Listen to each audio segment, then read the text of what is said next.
All right, we're back. So, first I'm going to show you a regular body weight squat and what that should look like.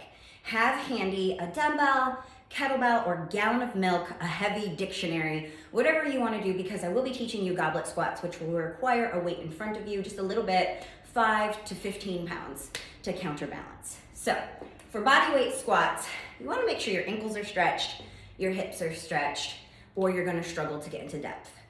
A true squat is breaking parallel, which means the hip joint is below the knee. And I'll show you that in just a second. I'm just gonna move you this way a bit. All right, so I always put my hands in front of me when doing body weight squats, pull my shoulders back. My feet are slightly wider than hip width. I'm not way out here in a sumo position and I'm not here. This is my stance based on my bone structure. So find a spot that feels comfortable, but make sure those feet are aligned. They're even. You don't have 1 foot in, 1 foot back. We want to be nice and stacked, as I like to put it.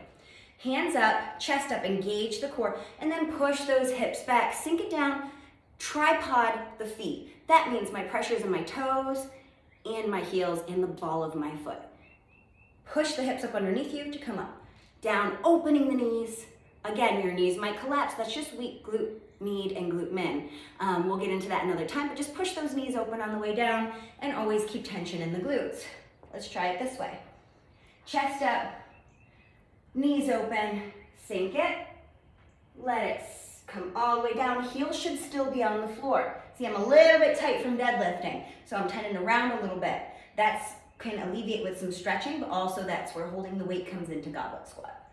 All right, so here, heels stay down, scoop to come underneath you. All right, so now if you struggled with that stay upright and you were rounding a lot, this is where the weight is gonna come in. You really don't want more than 15 pounds. This is until you get good at it. So now we're gonna goblet squat.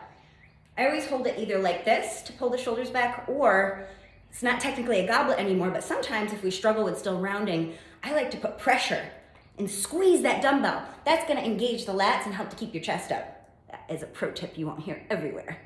Just here, Small Scale Fitness. All right, so we're gonna come here. You're gonna hold that dumbbell, squeeze it so the lats are engaged, belly button to the spine, open up the hips, sink it. Now notice I'm not letting my butt tuck up underneath me, okay? It's called butt wink. Chest up and scoop. If you can't come that low, that's okay. Come here and scoop. I'm pushing my knees open. The dumbbell's in front of me to help counterbalance it. If it's right here, it's not gonna do its job. So here, down, scoop and push through. My chest stays up, I'm not rounding, I'm not doing this. I'm here, into my heels.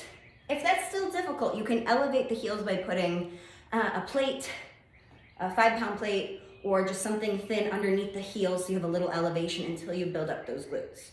All right, are you with me so far? Remember, practice, look in the mirror, none of this. The chest is up, the knees are open, the glutes stay engaged.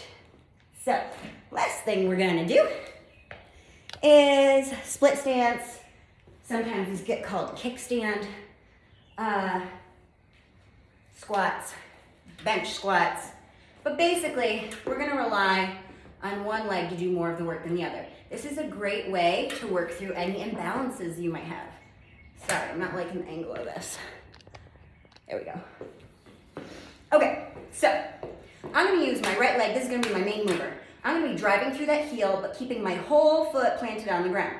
My left leg is gonna be my kickstand. It's only gonna be on the heel, so it's there to help, but not do all the work. I'm gonna hold my dumbbell here. I'm going to pull my shoulders back, push, squeeze into that dumbbell to engage the lats, and I'm gonna squeeze especially my right glute, push up, tuck. And now here's the important part, keeping my chest up, I go slow. Slow, okay? Having that control on the way down, let me just give you a slightly different angle. There we go.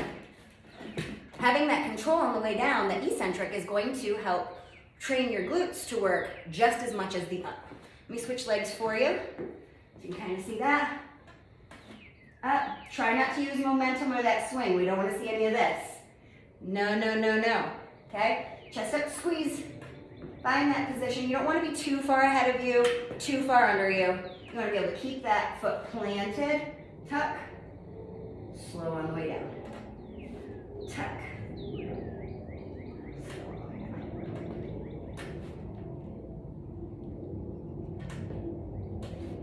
lower the platform that you're sitting to, the harder these will be. All right, so those were our 3 movements: the glute bridge, the lunge, and the body weight squat.